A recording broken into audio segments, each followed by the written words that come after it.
اگر غسل فرض ہو اور سحری کا وقت بہت کم ہو تو کیا ناپاکی کی حالت میں سحری کھا کر روزہ رکھ سکتے ہیں؟ اگر ناپاکی کی حالت میں روزہ رکھیں گے تو روزہ ہوگا یا نہیں؟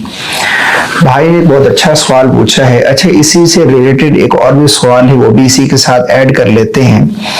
محمد شکیل لکھتے ہیں اگر روزے کی حالت میں احتلام ہو جائے تو کیا روزہ ٹوٹ جائے گا؟ ضرور رہنمائی فرمائیں. دیکھیں، سب سے پہلا سوال کہ ناپاکی کی حالت میں سحری کھا کر روزہ رکھنا یہ کیسا ہے؟ روزہ ہوگا یا نہیں؟ بہت سارے لوگ یہ مسئلہ نہیں جانتے. بعض لوگ ناپاکی کی حالت میں سحری کھا لیتے ہیں، بعض لوگ روزہ چھوڑ دیتے ہیں کہ وقت نہیں ہے غسل کرنے کا. اگر غسل کرتے ہیں تو سحری کا وقت ختم ہو رہا ہے تو وہ روزہ ہی چھوڑ دیتے ہیں. اس مسئلے کو سمجھنے کی ضرورت ہے. دیکھیں، ایک حدیث پاک میں آپ لوگوں کے سامنے بیان کرنا چاہتا ہوں جس کا مفہوم ہے تاکہ آپ کو یہ مسئلہ بالکل کلیئر سمجھ آ جائے. مسلم شریف کے اندر ایک روایت موجود ہے. امی عائشہ صدیقہ رضی اللہ تعالی عنہا ارشاد فرماتی ہیں کہ ایک صحابی جو ہے وہ رسول اللہ صلی اللہ علیہ وسلم کی بارگاہ میں حاضر ہوا اور اس نے آ کر ایک مسئلہ پوچھا اور میں سن رہی تھی. نبی کریم صلی اللہ علیہ وسلم سے اس صحابی نے آ کر عرض کی، یا رسول اللہ صلی اللہ علیہ وسلم، میں فجر کے وقت اٹھتا ہوں، یعنی نماز کے وقت اٹھتا ہوں اور میں جنبی ہوتا ہوں، یعنی میں ناپاکی کی حالت میں ہوتا ہوں، میرے اوپر غسل فرض ہوتا ہے، تو کیا میں روزہ رکھ سکتا ہوں؟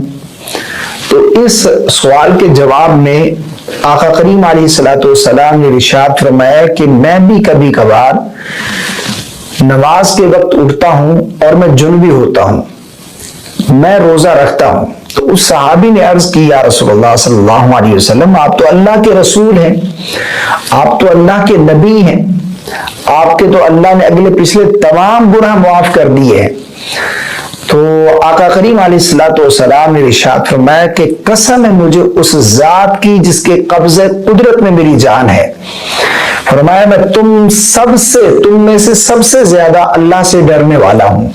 تو اس حدیث پاک سے معلوم ہوا کہ اگر کسی پر غسل فرض تھا، خواہ وہ کسی بھی وجہ سے غسل فرض ہوا، یعنی احتلام ہو گیا، رات کو سوئے تھے اور نائٹ فال ہوا، اور یا پھر اسی طرح رات کو میاں بیوی نے ملاقات کی اور صبح آنکھ کھلی اور سحری کا وقت بہت کم ہے، اگر غسل کرتے ہیں تو سحری کا وقت نہیں بچے گا، روزہ جو ہے وہ اس کے لیے سحری نہیں کھا پائیں گے، تو بغیر غسل کیے بھی آپ سحری کھا کر روزہ رکھ سکتے ہیں.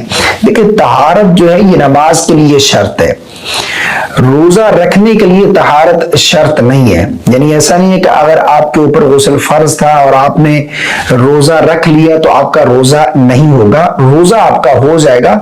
آپ سحری کر لیں، اس کے بعد پھر غسل کر کے نماز ادا کریں. بہرحال بعض لوگ تو روزہ ہی چھوڑ دیتے ہیں کہ اب تو ہم ناپاکی کی حالت میں وقت نہیں غسل کرنے کا تو ہم روزہ ہی چھوڑ دیتے ہیں، تو ایسا آپ بالکل نہ کیجیے گا. دوسرا جو سوال بھائی نے پوچھا ہے کہ اگر روزے کی حالت میں احتلام ہو جائے، نائٹ فال ہو جائے، تو کیا روزہ ٹوٹ جائے گا، روزہ فاسد ہو جائے گا؟ ایسا بالکل نہیں ہے.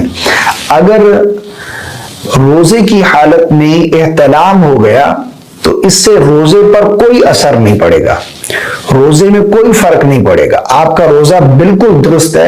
آپ غسل کریں، اس کے بعد پھر اپنا جو طہارت حاصل کریں، اس کے بعد پھر نماز پڑھیں، عبادات وغیرہ میں مشغول ہو جائیں، تو روزے میں کوئی فرق نہیں پڑے گا. اگر ایک مرتبہ احتلام ہو یا 10 مرتبہ ہو، اس سے روزے میں کوئی فرق نہیں پڑے گا. ہاں، اگر خود منی کا اخراج کیا تو پھر الگ حکم ہے، لیکن یہ ایک جو ہے وہ ہمارے اختیار میں نہیں ہے. تو اس طرح روزے میں کوئی فرق نہیں پڑے گا، روزہ آپ کا درست ہے. مجھے امید ہے آپ کو میری بات سمجھ آ گئی ہوگی. اللہ تعالی ہم سب کو سمجھ کی توفیق عطا فرمائے. اس کلپ کو صدقہ جاریہ کی نیت سے آگے ضرور شیئر کر دیجیے گا تاکہ دوسرے لوگ بھی اس سے فائدہ اٹھائیں.